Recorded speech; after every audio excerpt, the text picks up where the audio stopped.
And God said, Let the waters bring forth abundantly the moving creature that hath life, and fowl that may fly above the earth in the open firmament of heaven. And God created the great whales, and every living creature that moves, which the waters brought forth abundantly, after their kind, and every winged fowl after his kind. And God saw that it was good. And God blessed them, saying, Be fruitful, and multiply, and fill the waters in the seas, and let fowl multiply in the earth. And the evening and the morning were the fifth day. Genesis chapter 1 verses 20 to 23. On the first day, God created light, separating day from night and establishing the rhythm of time. On the second day, he formed the sky and separated the waters above from the waters below, shaping the heavens and the atmosphere. On the third day, dry land appeared, and God filled it with plants and trees, preparing the earth to sustain life. On the fourth day, God designated the sun, moon, and stars to govern the day and night, mark the seasons, and provide light for the earth, giving structure and purpose to time and life. Now, on day 5, God commands the waters and skies to teem with living creatures, fulfilling his plan for abundance and diversity.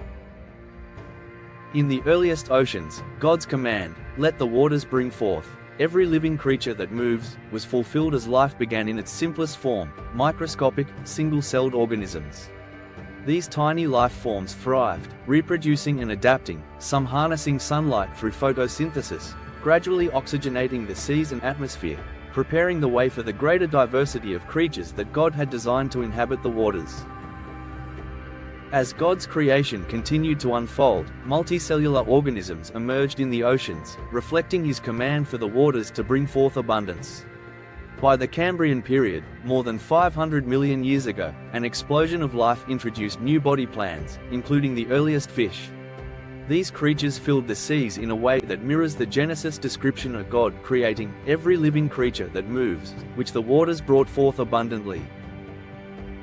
Some fish developed limb-like fins and lungs, allowing them to venture onto land. These early tetrapods became the first vertebrates to walk on land, and over time amphibians gave rise to reptiles and mammals. In this movement from water to land, God's command to populate the earth is reflected as life spreads into new habitats, filling the earth according to his design.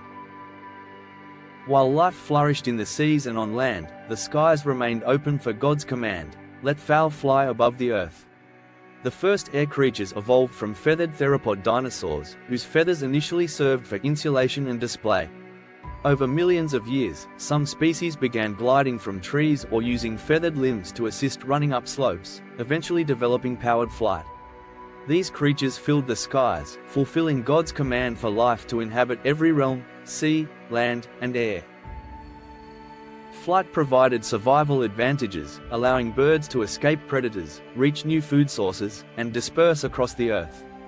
Birds, like marine creatures, thrived, reflecting God's blessing as they multiplied and filled the skies.